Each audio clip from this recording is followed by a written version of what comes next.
Welcome to ABA On Call.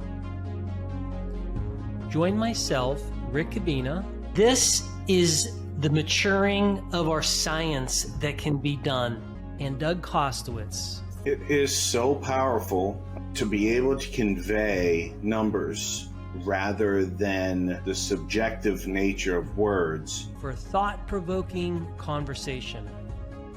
Hey everybody, would you like to get a CEU for this episode? Listen closely for the announcement of 3 secret words delivered throughout the episode. Take note of those words and we will tell you where to go to get your CEU when the show is over. Hello everyone, and welcome back to another episode of ABA On Call. Today, as usual, I am joined by my wonderful co-host, Dr. Doug Kostewicz. Doug, welcome this morning. Thank you. It's great to see everyone and speak to everyone. Yes, those are the things that we do here. And we have always different topics that we cover on our podcast. And one of the things that we like to do occasionally is to review an article by a luminary in our field. Most of the time, that luminary is Skinner. And we realize that if you've been through a BCBA program, you might not have had a chance to dive into this Skinner corpus, these just incredible works. And so we like to review these papers that have affected us in the way we come to understand the science of behavior. And we really picked a doozy, this one, Doug. Definitely. And very that deep is dive. The Steep and Thorny Way to a Science of Behavior. And that title is quite clever because Skinner's saying, look, it is tough for a science of behavior to be not just used by the psychologists, but to be consumed and to be actualized by an entire, by us, in the public. So let's talk about just some general, the first topic I'd like to get at is Skinner in this article talks about the environment in public behavior. So there's a lot to be said, but let me ask you, Doug, what jumped out to you as you were reading this and along the lines of the environment, public behavior? What is the science of behavior, and what does Skinner have to say on that topic that was worth noting?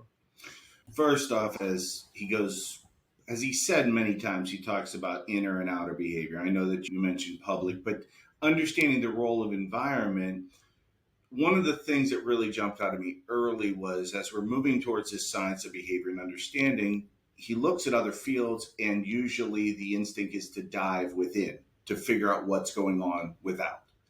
And he moves this towards looking at how, if we have to understand how we're doing things, we need to go inside the organism. And what I really like is he points out that just because, and he acknowledges it everywhere, we have private events, we have these, but there's no special nature given to them. They're still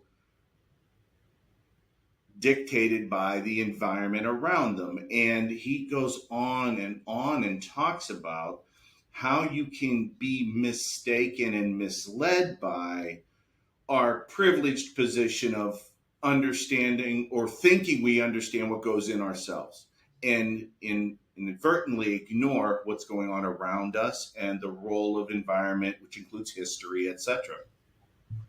Yeah. He goes into what you just said quite a bit, and this is the core of behavior analysis, to understand that each one of us, when we behave and when we think about ourself, we are the locus of the environment and our biology. And when we think about what do we mean by biology, we all have our own genetic makeup and we're all unique in that way.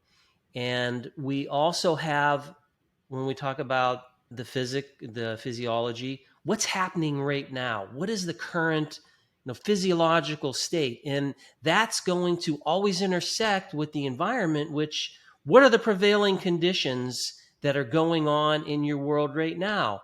And we can also look at our past history. And that alone can serve as the scientific understanding of what everybody does, what every living organism does. That's the power of the science of behavior. And if you have that framework, then there's a lot of concepts that people have developed. There's other schools of thought in psychology where understanding why do people do what they do, that framework is so different from everyone else. And that's what Skinner's getting at in this paper. You had talked early about trying to figure out just some things to highlight that he said. Understanding, we feel like we have such a privileged position as understanding, because, and he puts this out as, not only do we seem to see the environment on the way in, we seem to see the behavior on the way out. But instead of having this overall overarching viewpoint, we tend to focus on that, and we lose the role that environment plays and inadvertently attribute things that doesn't bring us further along towards this understanding that you're talking about with regards to a science of behavior. We want to more leave it as just us. And we think that us knowing us relates to everyone. Yeah, I think you and I are probably, when you talk about that, there was a specific passage in here where Skinner says, we both strike and feel angry for a common reason, and that reason lies in the environment. In short, the bodily conditions we feel are collateral products of our genetic and environmental histories. They have no explanatory force. They are simply additional facts to be taken into account. And that just is, it's almost bizarre to people when you share that one. Like, wait a minute. Wait a minute. When I did something, I did it because I felt that, because I made that thing happen. How do you tell people, no, that's not? Just think about that, Doug. That is profound. It is profound. It leads towards a greater understanding the more you dismiss that. And he even says it, I need to find it, I may send it over to you, but he talks about, as soon as we, and that might be for the next section too, but as soon as we take that away, we have a better understanding, but it removes the selfness, the me, the I'm the thing, rather than understanding, as he says here, it's the organism as a whole that behaves, not just bits and pieces. And it behaves within that environment. It doesn't behave outside of time. That's what I find so special about behavior analysis is, and we will talk later about the implications, but just in general, you and I have, we've been professors for a while, but we've also worked in the field. And how do you approach a problem? If you subscribe to a brand of psychology where the mind is the causal factor and the mind is making things happen, then how do you change behavior? You got to change minds. You have, and again, how you do that, we can see all of these psychology and we just see mediocrity in terms of the interventions that are done. But if you look at a student who can't do something, you don't look at them personally. You look at the environment and you say, what can we change? That's what's liberating about our field. We're not pinning the blame on the student. We're saying, how do we change something in the environment to help that person learn, change their behavior, whatever the issue is?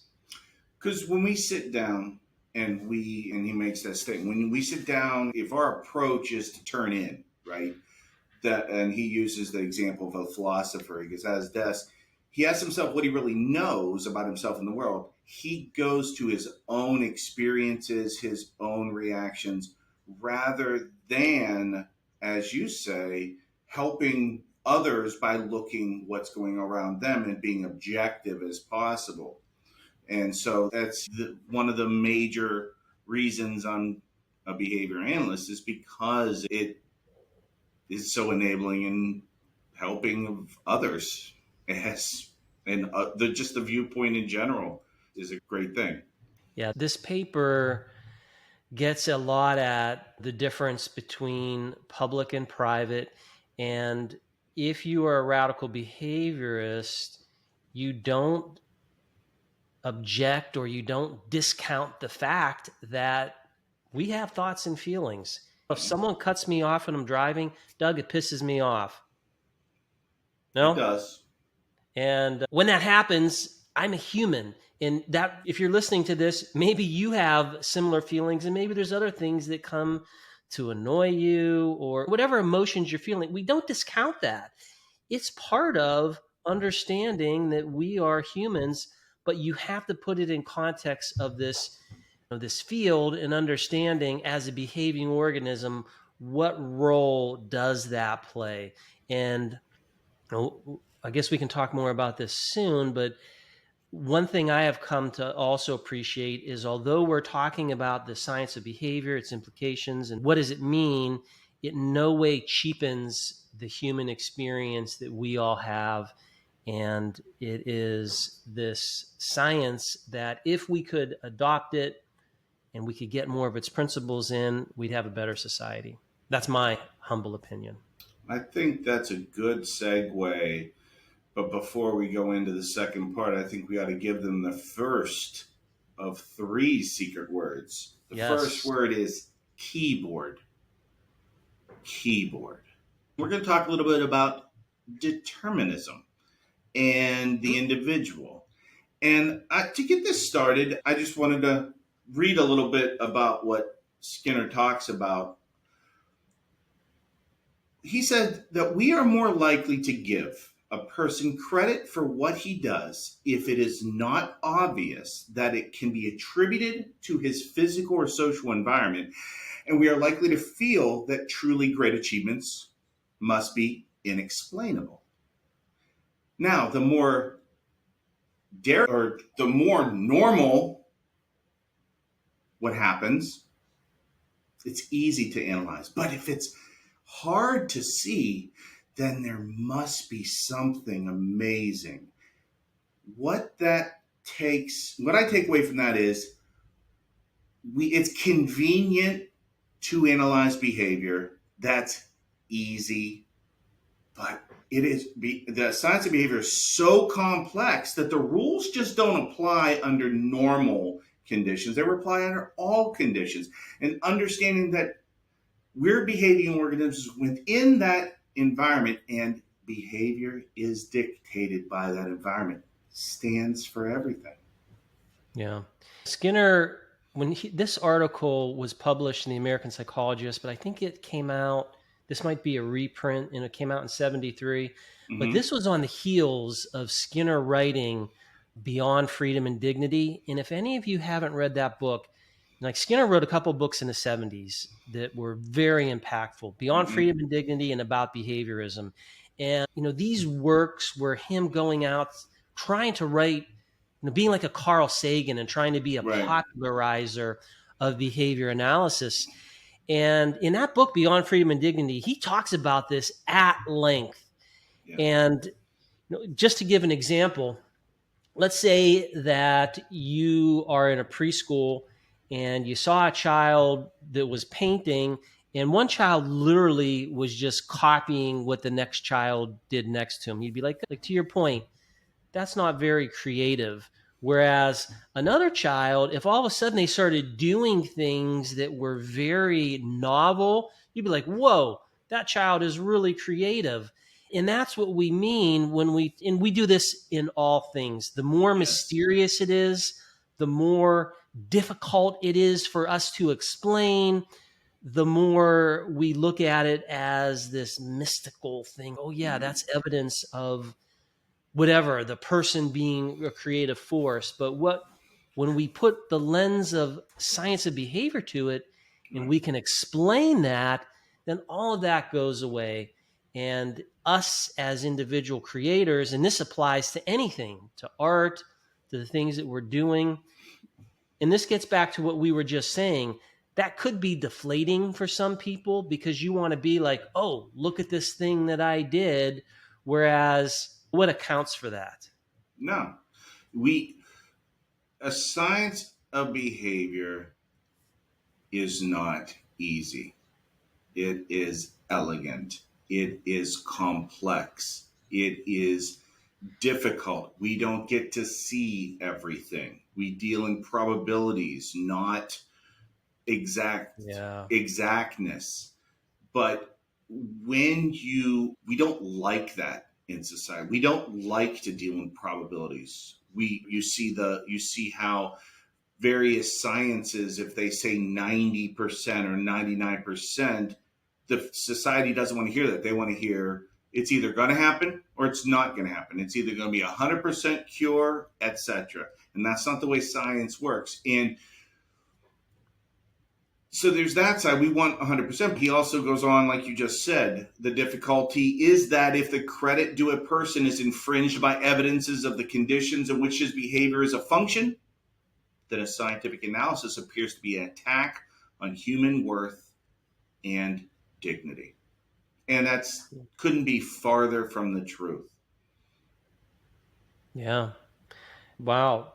Deep thoughts. The probability is, I don't know that we talk about that enough. Maybe we do, but I'll get into conversations with some people who are new to the science of behavior, or even colleagues that really don't understand it. And that's the thing with behavior analysis. We can't explain it all. And even when we understand something really well, just because someone does something that was not predicted doesn't mean that the science of behavior is now all of a sudden invalid. This isn't some total 100%. This is what's going to happen on this day. And I think that gets at too why people start to reject the science of behavior, Right. is because of its implications. But there is, piggybacking off of what you said, Skinner was talking about the culminating achievement of the human species. And he talks about the evolution of people becoming moral.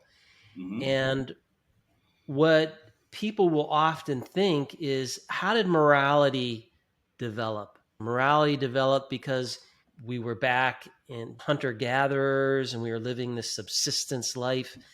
As time went on, we had the Enlightenment and people started moving out of the agriculture mindset and were thinking about deep thoughts and were moralizing and coming up with laws and fairness and all of these things. And Skinner says, look, it is wrong to think about that we as humans are responsible to that. What's responsible to that?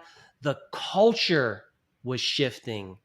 And because within the culture, as the culture has changed, that's what led to better morality. And we could even see that right now in our day. The culture is shifting, and the culture will always be shifting. It will never be static. And as it continues to change, we could look at what is going on in the culture, and a lot of that will have an impact on what you're seeing and how people are behaving. Not the only reason, but it is a factor.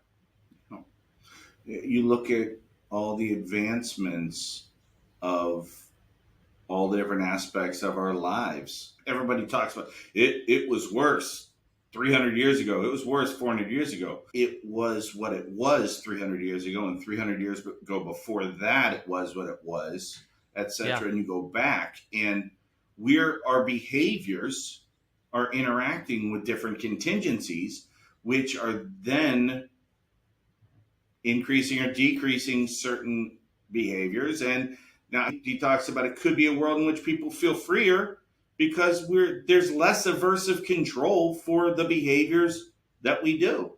There's Yeah. not a suppression of behaviors that there were 300 years ago, 500 years ago, 800 years ago. But that doesn't get to the individual. That's the environment changing and then interacting with behaviors. And then those Yeah. behaviors increasing or decreasing, etc. Yeah. Right now, at the time of us recording this, I think that we will look at this as a historical time and what's happening in the world of technology. Everybody's talking about AI and what AI is being able to do. And we always, as humans, we have, if we understand behavior analysis and we understand the implications of what that science says and how we behave, then now, just because we have this incredible technology that, again, you and I are old enough that we've been through many changes of technology. When we went through, when there was a router and dial up and mobile and cloud, all of these changes have impacted, but we're still humans, we're still doing things. And although these technologies seem to be great, they are going to be brought into our culture, and we can look at their influence and what they do. For example, the spread of misinformation. You soon will be able to have AI just create a bunch of misinformation, create web pages, put it out there, but that still doesn't ignore the fact that we as humans are being influenced by these different conditions. Yeah, it's really the two parts are so related. The first section being the inner, the outer, the second being you as the creator rather than you as the behavior. And it's it leads us towards what I think are, I mean, we're coming to the end of this section, but it leads us towards our last section in this steep and thorny way to a science of behavior. But before we get there, I'm going to give you our second of three secret words, and that is donut. Donut is our second word. Then let's waste no time, Doug, and let's just dive right into You that go. third section, which you said was the steep and thorny way to a science of behavior. This is the title of the article. And this last section, and what Skinner's talking about, why is this so hard? This is a challenge. And I don't know about you. This is probably everyone listening. People talk in nostalgia. There's a lot of nostalgia. If you talk to people who've been in the field a while, back in the day, this was more accepted, and behavior analysis had its heyday. I don't know that ever. Maybe when you talk about the heyday, there were more professors that talked about this. But in terms of the society and how the society integrates, this science of behavior, I don't know that behavior analysis is. You can find people doing interesting work and having impact, whether it's in schools, in different places, but our society just hasn't adopted the principles of behavior or the science of behavior. And that's what Skinner gets at the latter part. He talks about, he has a section called diversions in obstacles. And Skinner, in the section, this is where he talks about how the science of behavior can meaningfully impact everybody in our society, but yet there are still all of these diversions that we have.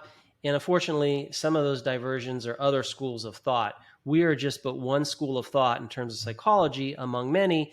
And unfortunately, many of these other schools of thought are now looking at it's the mind or it's the brain. These are the causal agents. Right. And we're still fighting that. And because we're still having that fight, it's hard to get a science of behavior in society. Yeah. It's it is not you look at how behavior analysis has been portrayed over the last 100 years, and it's not been always put in a good light, and it's been misunderstood. But I think really it comes back to the things that Skinner talked about in this article is it feels to the people that maybe don't know what's going on dehumanizing to take from the self. If you look at how long we've been led down this path from, well, he talks about Plato on, that the self is something so important, it's hard to let go of that. We're important in regards to the analysis of our behavior within that environment, but that gives up, that in some sense cedes that control away. And it can be uncomfortable rather than, as Skinner talks about, very freeing, because this has ramifications in so many. And I think that's what's been picked up by society more, is we have techniques that enable practitioners, enable professionals to help others more quickly with this objective analysis, more long lasting, and has brought our field into certain areas quicker because of the outcomes, rather than selling it from the philosophical or the behaviorism side. Yeah, there's hope. If we can examine the rapid adoption of behavior analysis within autism ID care, that is a sign that people said, oh, here's this field that is doing amazing work. Let's provide insurance coverage for everyone who's doing this because it's producing a particular outcome that's way better than anything else that's out there. And people who are working with students that have autism are doing good work, and they are looking at what is going on in the environment and how can we change the conditions to help people. If it's a child that's trying to learn language, or if it's a child that, whatever the issues are, if it's education, learning how to read, all of these important skills that you need to be able to function in our society, that's what behavior analysis is doing. And the more of this that we could get out there, the more change we would see. Yeah. And it's hard because you don't want the procedures hijacked by others and explained away within their school of thought, or within, rather than tying it to behavior analysis. And you don't want the procedure to be lost. You want it to be how we look at the world generates these techniques. The techniques aren't what pushes the science forward. So maybe what you said, that culture shift, there's maybe not as many professors that are doing what you're talking about, because a healthy science is across the full spectrum of practitioners, researchers, teachers, etc. Maybe that we'll see more shifts over time, hopefully for the more positive. Yeah. Skinner says at the end of one of his paragraphs, he says, we are not yet ready to accept the fact that the task is to change not people, but rather the world in which they live. We have a prevailing culture that looks at, if someone does something wrong, it's the person's fault. Right. Our legal system is set up that way. And our psychology, by and large, aside from behavior analysis, embraces that. When we work with one another, if someone cuts us off, in going back to my thing, I'm like, oh, that son of a gun. They did that on purpose to screw me over. That's just the wrong way to think about it. You have to look at, from an individual perspective, or from the scientific perspective, what's happening in the environment. And because you don't have any of that background, you don't have the background on the prevailing physiological conditions, the past history, all of those things, then all you can do is interpret that from this way that we're used to interpreting events. And that's going to be a barrier to change. And that's one of the diversions and obstacles that Skinner talks about. It's very hard for our lawmakers. It's very hard for people that are in positions of authority. The way we police, there's just so many issues in our society that could be improved, but it's a challenge to improve those when we continually look at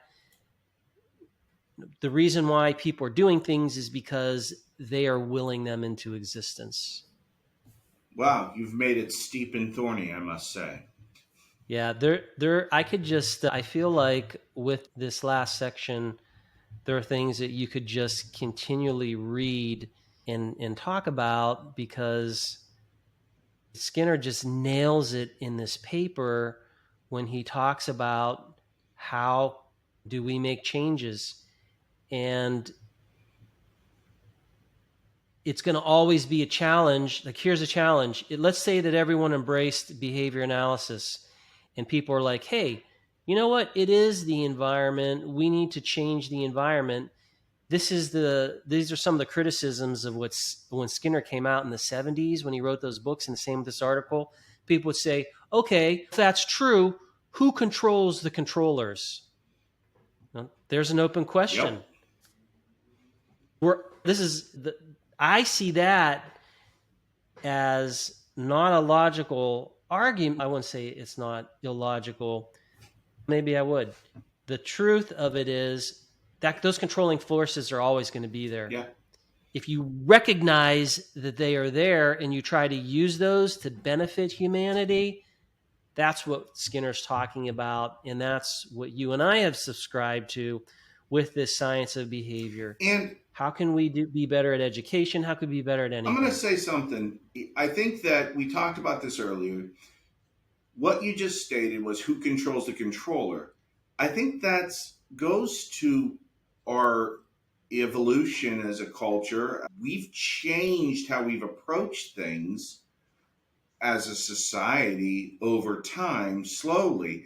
I think it's an acknowledging that we have been changing those things, that we're getting, when you talk about who controls the controller, there are people that are setting up the contingencies, and those, we go through rocky roads in times, right? Then things get better, things get worse as a society, and then we see less aversive control, more aversive control. And you get revolutions, you get different things over time. You could almost watch a analysis of history through a lens of a science of behavior. I believe, and I hope this is true, that the arc of humanity bends towards progress, and it will if we embrace the science of behavior. On that note, Doug, I think it's time for our last secret word, and that is book.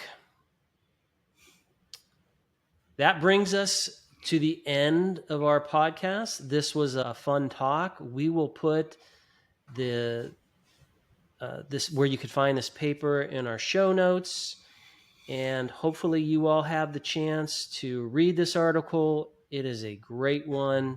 It's a short read, somewhat shorter than the books that Skinner has written, and it's incredibly insightful, and I had a great time talking about it. Yes, this was fabulous. So thank you all for joining us on ABA On Call, and we look forward to talking to you during the next episode. Thanks for watching this episode of ABA On Call. To get your CEU, follow the link and instructions below the video. You can enjoy the program again there, or you can go straight to the attendance verification quiz. Just enter the secret words and pay the CEU fee to generate your certificate.